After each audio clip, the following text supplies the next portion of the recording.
We're joined now by Mike Sautter, and as we're kind of in this middle of this conversation about kind of Coach Rhule and some of the way things go about here, I kind of wanted to bring Mike in for part of it as well, because he sees this at the high school level and at the college basketball level quite a bit also. So, Mike, I'm going to kind of set this up long form here, and then you can jump in as well. We're talking a lot about the process of how people go about their business and how Nebraska does things. And we brought Nebraska basketball into it a little bit too, talking about NIL and bidding wars and all this other stuff. And we're talking about how we like the way Nebraska goes about their business. We like the way Coach Rhule, the process and things like that.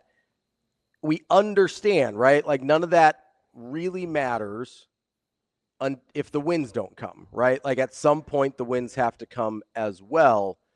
But we also know without a shadow of a doubt, because Bo Pelini is no longer the football coach at Nebraska, that winning itself does not get the job done either, right? Like we've seen across college football, guys that win national championships and then 2 years later lose their job because the winning is not enough by itself either. So I guess I get kind of frustrated when I see people like, oh, you just got to win the games. You just got to win the games. When we know for a fact, you don't just have to win the games. People also have to like the way you go about your business too. Yeah, 100%. I mean, it's look at Coach Hoiberg is a great example of that. They've won-ish, right? Like they made a tournament 2 years ago. They made a nice run to win the crown, whatever that means for the future. I'm not sure it means a ton. But he's also not gonna. Could Nebraska go out and in the transfer portal, basketball wise, and drop $1 million on a guy to get like a dude? Yeah, they could, but their depth would hurt, their balance would hurt. It probably doesn't fit the culture that they wanted. They could do that, but I don't think that would be the smart thing to do. Rather than do that, they've used their money and just kind of balanced it out as far as basketball is concerned. They're not just spending it all on one guy, and then that makes their bench be not as good. So their philosophy, it certainly feels like, is to have more of a balance, which I think is smart and fiscally probably the right way to do it because, well, look at Creighton, for example, with Pop Isaacs. Like they gave him some money and he was, frankly, didn't fit. I was going to say something else, but I would have got myself in trouble there. So he didn't fit. He didn't fit into what they did, and it didn't work out for them, and they got burned by it, to be honest. Now they ended up being fine and making the tournament and winning the game and all that stuff. But spent that money more responsibly, they wouldn't have had the guard issues and wouldn't have had to play Steve 40 minutes a game every night. Like it did bite them, right? It bit them bad. So you have when you can build a team with more depth like that, because you're not putting all of your eggs into one basket, if you will. It makes a little more sense. Have you guys surmised, or kind of what do you think? Because I'm listening to the counter argument, and Brian brings up an interesting point. I'm going to give you an example or two or three. He says, we have two coaches in football and basketball that have won whatever it is, 35 or whatever % of their conference games, mm-hmm. and they're somehow loved. And in my head, at first blush, I'm thinking, that is kind of weird. What is it that we like? Manner in which they do business. We believe in them. Mm-hmm. Track record says it's going to be this or whatever, right? But then let me look at it from the other way. How happy would we be to win at a high clip and not have it be people like would we be cool with like Urban Meyer or Rick Pitino or I mean, for me, Danny Hurley. People ask me that question all the time. Would I like Danny Hurley? If it were the other way, where they win a ton, and we win a ton, but we don't like how they do it, would we be okay with that? I don't think that's it doesn't seem like it at first blush. Certainly not here. They might be okay with it some places, not at Nebraska. I don't think. Or how about this? This may be fair. What if all things being equal, we could bring Bo back as is for 9 wins? Pencil it in for 9 wins. You think we would play Let's Make a Deal? Yeah, I don't know. Well, I think Bo is probably a 50-50 proposition with most people. Like 50% of the fan base probably didn't mind. 50% probably didn't like it. I'm just that might be a little high on the didn't like it, but I don't know. I never want to shoot anybody down just because they're saying something to the contrary. I'm trying to see what it is that I could learn. Is there validity to it? Is there, yeah, like what are my alternatives? Or what I mean, what the else alternative, Patino's a good alternative to Hoiberg, I think, Mhm. where you've got a guy. I don't know that anybody loves the way he goes about his business. I don't know that anybody loves interacting with him that much. Like, pretty tough hang, really good basketball coach, right? I don't think there's any doubt about that. I don't know how Nebraskans, and maybe Patino's not a good example because he's not quite as And it doesn't abrasive as have to some be people. extreme either, because it's not about What about like Sean it's not Miller? about Nebraska nice or cutthroat cheat, Yeah, what about like Sean Miller? right? Like it's not. Sean Miller's maybe a good example. He wins a decent amount, not so much that you're willing to like. Patino wins so much that you're just like, as long as he's not like committing any felonies, we're pretty cool. But like Sean Miller wins a good amount, like more than Hoiberg for sure. But I don't know that anybody really loves him. He feels pretty greasy sometimes in the way he goes about his business. Like, was Nebraska okay with a Sean Miller as opposed to a Fred Hoiberg? And maybe, probably be okay with that. Don't you have to pit it against the program's success? You do. And that's why I think people have brought up winning percentages, right? You brought up the conference winning percentage. Somebody brought up Rhule's overall percentage. I'm just trying to understand the lane train. Like Nebraska in basketball, and Kyle brings up a good point. There's been 3 coaches in all of Nebraska's history that have brought them to an NCAA tournament. Oh, fudge, I got to do this. So Hoiberg being one of those guys is an accomplishment, right? Like that is an accomplishment in that scenario. And going to, like, I'll give you this example. It's one I've used before. And Mike, I know you watch a ton of college football too. Who's a better football coach, Mike Leach or Larry Coker? Ooh. Okay. They're different. Like, knock it off. Mike Leach. Correct. Yeah. It's not even like Larry Coker. Stevie Nicks landslide. Like, right? You know who has a higher career winning percentage? Larry Coker. Larry Coker. Kind of significantly, right? He does. Right. He took over a Miami program that had one of the best rosters we've ever seen in college football. And then rode that for a while, was able to sustain it for a while, kind of fell off, still was able to ride that super high winning percentage, right? Mike Leach went to maybe the 3 worst power conference jobs in all of college football, maybe ever outside of 80s Kansas State. Well, you say the same thing about Rhule.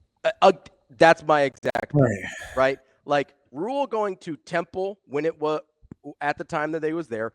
Baylor is maybe one of the worst jobs anyone's ever taken over in that context. There was hardly anyone even on that football team after the Art Briles stuff. Yeah, I mean they were dead. Like, by the way, they essentially had gotten the death penalty. Yeah. Like it was like taking over SMU in the late 80s. Right. Yes. And so we like using his winning percentage, maybe not the most accurate because the fact that he got that team to 10 wins in year 3 when it took SMU, I think 30 years to make a bowl game again is unbelievable. And that wasn't even really in the transfer portal era where he could turn it over quick. I guess because I used to say this all the time. Remember when Coach Frost wasn't winning and a lot of the press conferences turned into what we have and what we don't have. And I would always say, what are we doing in the meantime while we're waiting to win, while we're waiting to get better players? Right? Because that's just that's how I would look at business. What are you doing to set the foundation to get what you need? Yeah. So I think that's one of the things that I'm gravitating towards being principled and having a philosophy in terms of how you want to recruit, how you want to spend money. Because I think in the end, if winning becomes the byproduct, you don't have to adjust. It's you know what I mean? It's quick money. It's quick money pyramid scheme versus work hard, long money. And it's just and how much and how long can you afford to be in the hole, I guess, right? Right. Because with the fan base, they'll tell you, like, and rightfully so, at some point you got to win. Yeah. I mean, yes. Like, that's with everything, right? Like, no one's saying you can go along this way and not win, right? No one's saying that. What I'm saying is, if you're going the other way, your pyramid scheme, your Ponzi scheme, whatever, yeah, Ponzi schemes are great if you get out in time. Mm-hmm. You make a lot of money. But if you're there when the bottom falls out, you're in a lot of trouble. Yeah. Right? Like, how do you think Florida feels about the aftermath of Urban Meyer? Do you think they feel good about that? Not great because they still haven't bounced back from like that. Ohio State ended up a lot better, right? They ended up with not better than they were with Urban Meyer, but they ended up in a better position than Florida did, right? Because they had a guy in place that was good to go. But like sometimes when you're left holding the bag, you end up like how many coaches has Florida gone through since Urban Meyer? Like 5? Is it 5? It's at least 4, right? Yeah. So count interim. If you count interim, it's more than that. Yeah, but you sit here and you go, okay, yes, you have to win at some point. That is a given. I kind of figured out like why part of why I am like I am about this. Mm-hmm. It's because it was drilled into me, especially from my first visits in Nebraska in the early 90s versus getting on campus and kind of how it changed. I just remember we had a coach that said they've had a lot of good players in the past, right? They were rattling off first rounders and they couldn't get over the hump. And he wanted to revisit how they did business in terms of treating one another and changing the culture. And so I always kind of start with like mental makeup and that, because it's not like Booker was a better player than Pickens or Wistrom was a better player than Mike Kroll, right? Like that's not really the discussion. It was, why couldn't those guys get over the hump in crunch time? And I asked Dumas this once about the biggest difference between him being on campus pre and post that 92 class and the Unity Council and all this other stuff. And the easy answer is T-Phrase, but it was way bigger than that. Mm-hmm. It was the fact that, Coach Osborne would do things like wait on T-Phrase to give Mike Grant every opportunity to win the job, or, to wait on a guy like Brendan Stye having to start, or to play Wiegert behind Boerboom, or like there was just this thing where there was this quiet transition into earning it and being other-centered and cheering for your teammates that actually changed Nebraska's culture. Until we started playing with and for one another, it didn't matter the kind of talent he was accruing, right? The way that you wanted to beat Sooner Magic was to be unified. Yeah. And so I always, I don't know, man. You don't get that life without Tomic and Wistrom together in it, or John Hess and Jay Foreman in it.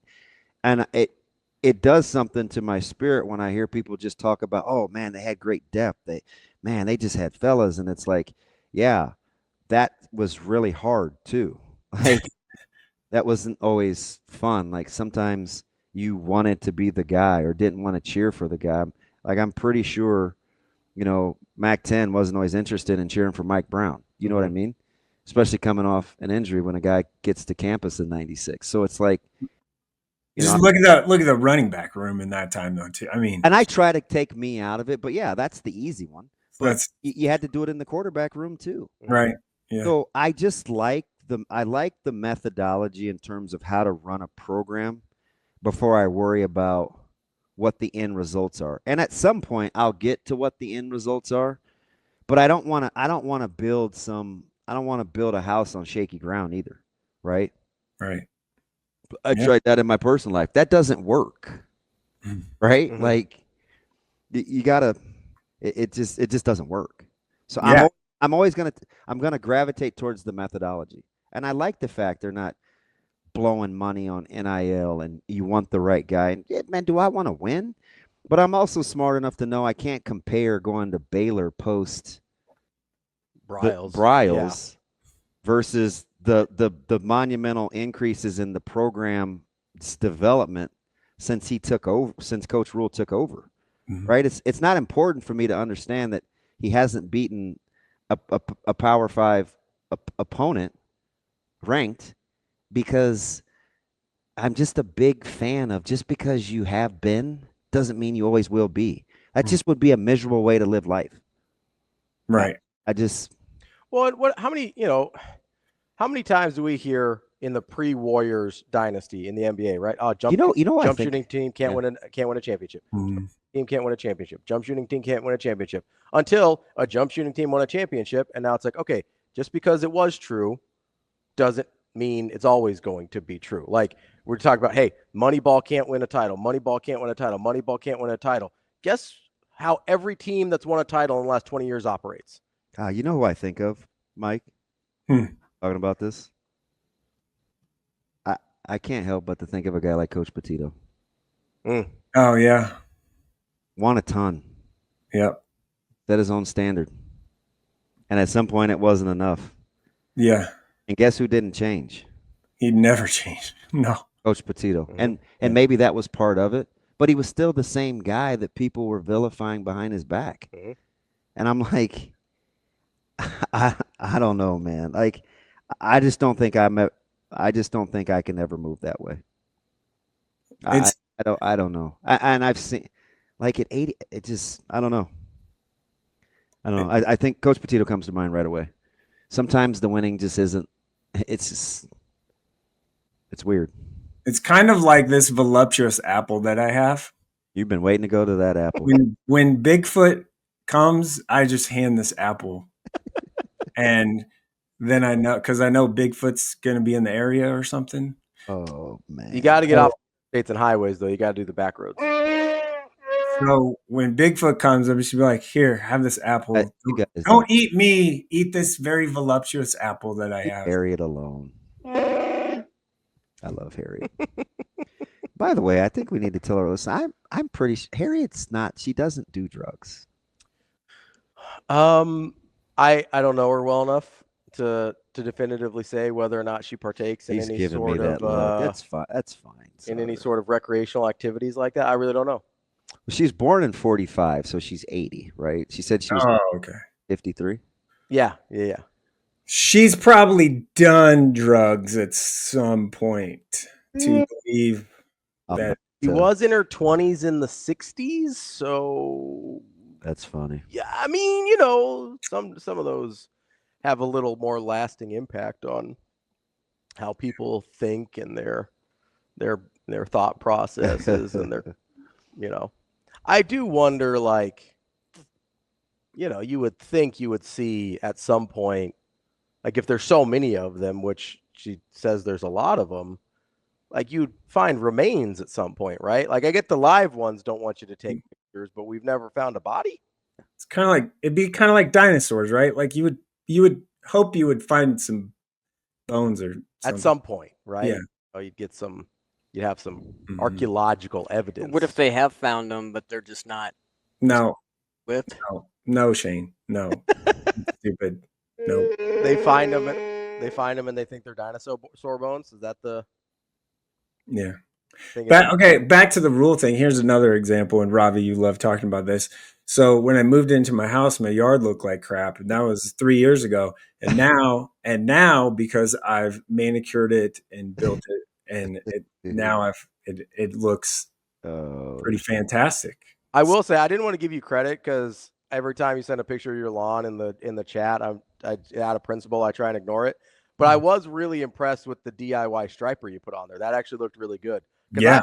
I've ruined a yard or two with slip and slides before, and like you got that thing looking nice in a hurry. I was impressed. Yeah, there's a little bit of a hole that my daughter, you know, like you hit the slip and slide, same spot, right? Just rent it out for like 3 hours, and so we have a little spot that I'm gonna have to just reseed and kind of put some dirt in and do all that stuff for. But looks great. Yesterday I'd used the DIY striper diagonally, so looks. I didn't mean to be rude the other day, not listening to you talk about how you jerry rigged your mower. Yeah. But after the 2 different screws and the taking the thing apart, that is so above anything I'm even capable of seeing. It's a little extra. I felt overwhelmed. It was impressive, though. I will say the results were impressive. Yeah, it works. It works just fine. I had to go to the hardware store a couple times. So it's Okay. just a broom. It's just a broom with some like elbow, like some. I bought the stainless steel like elbows and some washers and lock nuts and bolts and Okay. all kinds of stuff. I get what it is now What's that? with Lane, and this will fit right in your wheelhouse. I was just going to bring Sure. this up because I was about to. It makes I was about it to makes blow my top. it makes sense now though. Yeah. Don't be. I mean, at least you know where he's coming from. I do, but it's also just wildly inaccurate. Okay, so the problem with kind of this philosophy and the pushback is, and this is his last statement that he made was, I guess doing things the right way is not recruiting the top in-state players. I guess that is the Nebraska way. So that's the truth of the matter, right? But it's not any more well thought out than the rest of it because it's just not true. But this is the difference between It is this year though. This is the difference between me. It's true this year. This is the difference. Okay. At least I know what I'm dealing with. I don't have to agree. I don't have to disagree. It's his. What do you mean it's true this year? Because of Jensen and Thomalla? They're how interested in Nebraska were Isaac and Jett? Isaac was and then wasn't. So that's fair. Had an official visit and then decided not to go on an official visit to Nebraska. I get it now. So Jett, Nebraska really didn't show any interest there, so he wasn't interested in them either. So it's fine. Which, by the way, yes, can I take a victory lap on that? Are we going to hear about? I mean, are we going to hear the same thing in 2 years about Braylon Warren? Probably. Yeah, but I'd ask Steve and Braylon the same thing. How interested in Nebraska are you? Also, I mean, are we just going to pretend like Nebraska had their quarterback commits for those classes really early in 26 and 27? So, like, I get, and listen, here's the thing that frustrates me about that sentiment, right? Is, Mike, true or false? There's way more good players coming out of Nebraska now than there has been in most of the recent history from Nebraska. True. Power 4, like, quality. Yeah. Oh, yeah. Yeah. Right? Mm-hmm. So I think we're used to this. Hey, Nebraska's going to need 100% of the 3 guys in the state that can play power conference football, right? That's what we see. We say, hey, there's a handful of guys. 3 maybe an exaggeration, but it's not some years. Some years there hasn't been one. Like I've been following this as long as you have, at least from a tangential standpoint, because I just care about people from the state. Like there's been years where there has not been 3 guys that can play power conference football in the state of Nebraska that are going on to Wyoming or North Dakota State or whatever. Mm-hmm. Okay. We have not adjusted to the fact that we're going on double-digit guys a lot of these years that can play power conference football. Yeah, multiple years in a row right now.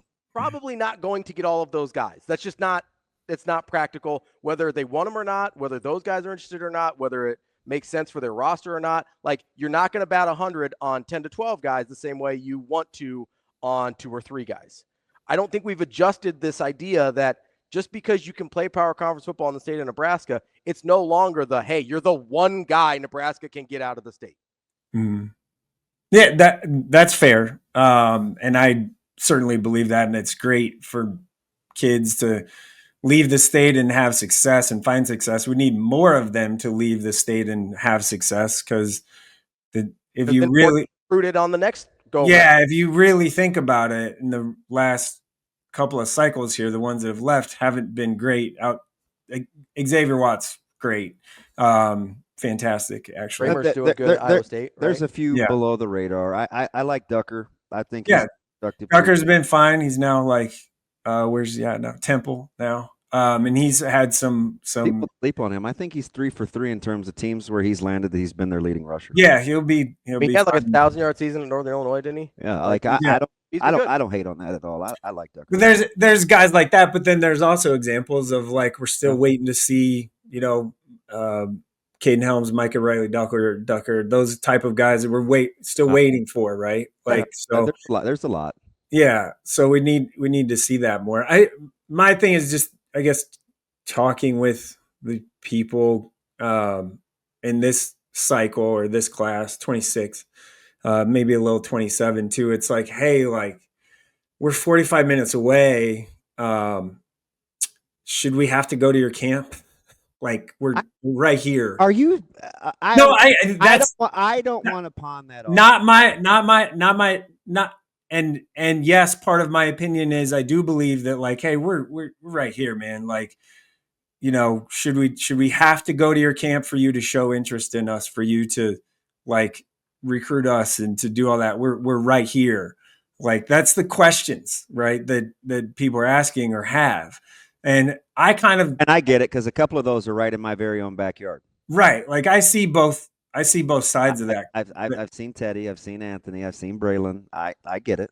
Right. And I get both sides of that too. Like, I mean, geez, they're right here. Just like they're right here.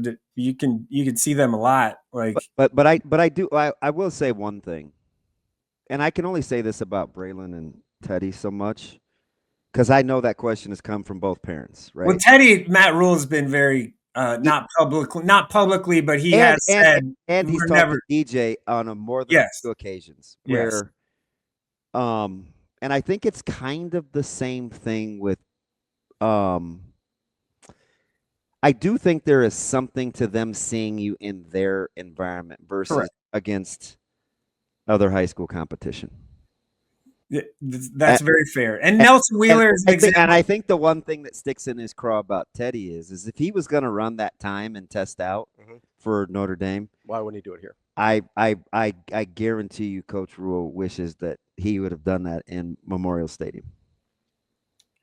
I mean, there's some validity to that. But on the other hand, could you understand a school saying we'd like to see you through our drills and in an out because we have our standards of kind of how that translates?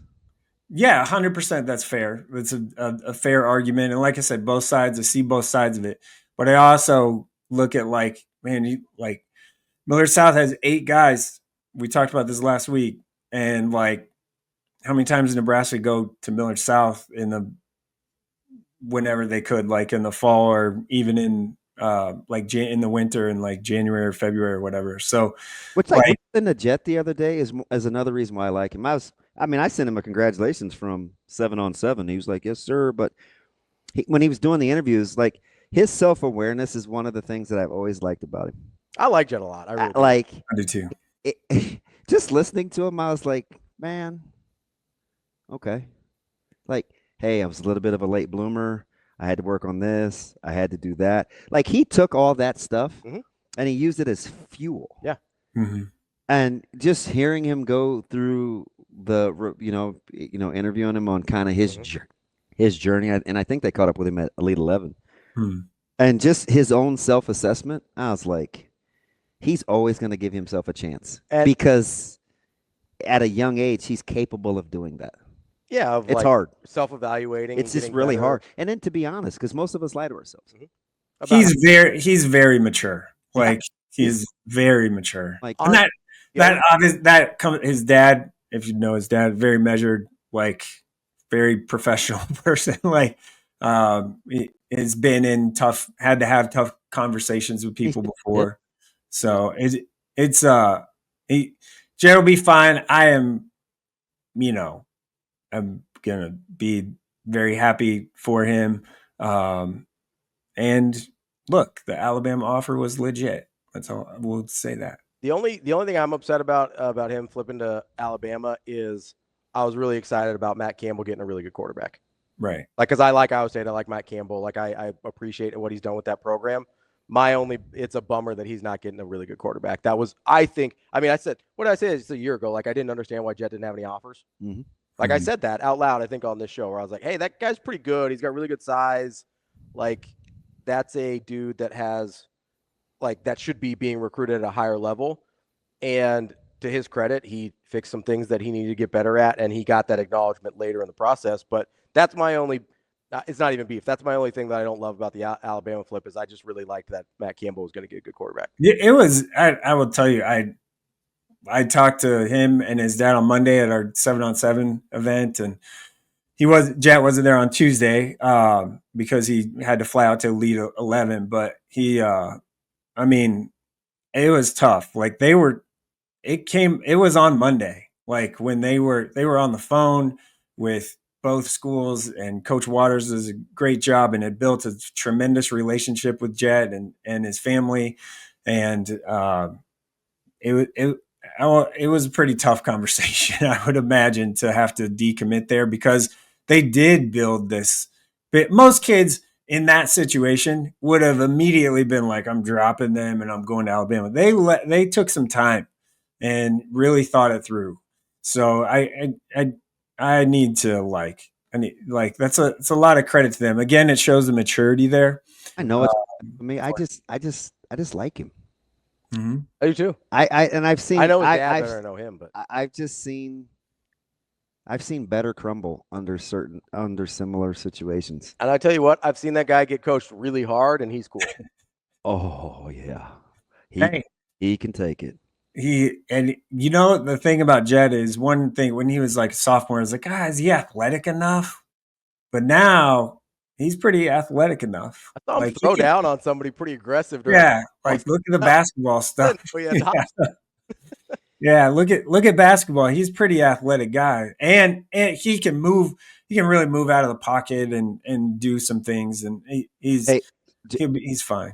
Jerome, so when you, as we're talking with Mike Sautter, when you talk about, hey, we're 45 minutes away, because again, I don't think you're exaggerating, because I know that sentiment. Mm-hmm. How fair is it to ask those guys in that same setting why you just don't shoot down the road the same amount of drive time both ways? When guys from all over the country, because it kind of is like my mom would say, like, she's like, you don't call me, and I'd say, well, you don't call either. It's a two-way deal. Yeah. Mm. You know what I mean? Like what? So like Nebraska has kids coming from all over the country to do the thing they're asking, and it.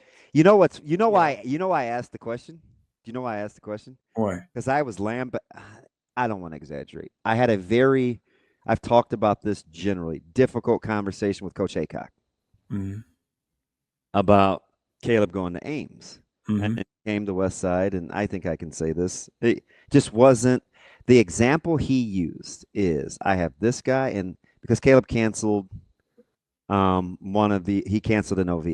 Mm-hmm. And it was going to be, it was inclement weather and whatever. And he said, I have guys that have come in from this place, and this place that are significantly further. We're only talking about 2 and some change. Yeah. Basically, I see better than I hear. And I was like, okay, not much I could say. So what's the first thing that I did is I said, well, hey, I'll talk to your DB coach. We can definitely own that. Yada, yada, yada. Now, that discussion, when I told Caleb about that, of course, his personality, it made him mad. Yeah, oh yeah. Because he felt like the reason was legit. And you just know how he's real linear like that. Yeah. So it was going to be a disaster from then on. But that conversation is definitely thought about amongst a lot of schools. Like, hey, come see us too. And I think it's like that now more, Mike, because school, you have to you're going to be compensated. So they have to know. I mean, you don't get hired without a real interview. Yeah, see, they want to. Right. People can listen to my tape all they want, but they still want me to come in and talk to them. And you think I don't want to say, hey, you've play heard the enough? broadcast. Yeah. Like, get the offer or don't. You know what I mean?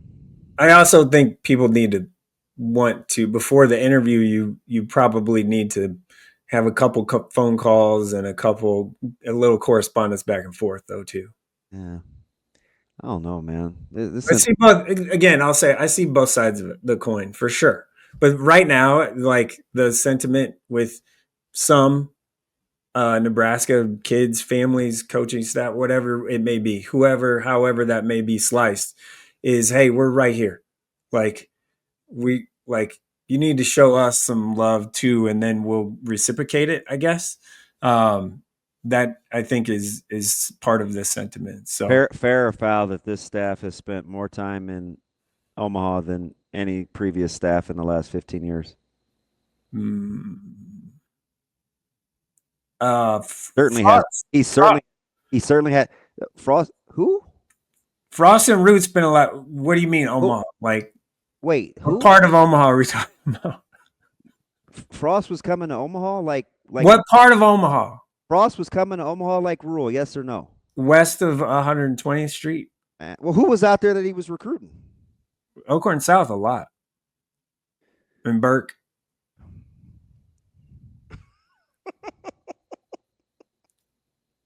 Okay. The other part is an easy question. I kind of felt like it was a golf tennis ball question. Yeah, okay.